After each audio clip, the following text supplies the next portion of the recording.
സമുദായം നമ്മൾ ഉണ്ടാക്കാൻ പോകുന്നത് കണ്ണൂർ കോക്ടെയിലാണ്. എങ്ങനെ ഉണ്ടാക്കാനുള്ളത് നമുക്ക് കാണിച്ചു തരാം. ഇങ്ങനത്തെ ക്യാരറ്റ് ഉണ്ടത് ഏകദേശം ഒരു 300 ഗ്രാം ക്യാരറ്റ് ഉണ്ടാവും. പപ്പായ കേട്ടോ, പപ്പായ കേട്ടോ.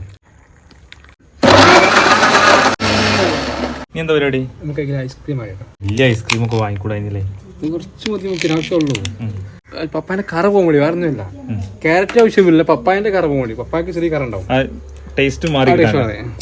അതിന് വേണ്ടിട്ട് കുറച്ച് ഐസ്ക്രീം, ആവശ്യത്തിന് പഞ്ചസാര, ഇനി ഒന്നുകൂടി ബ്ലെൻഡ് ചെയ്തെടുക്കല്ലേ.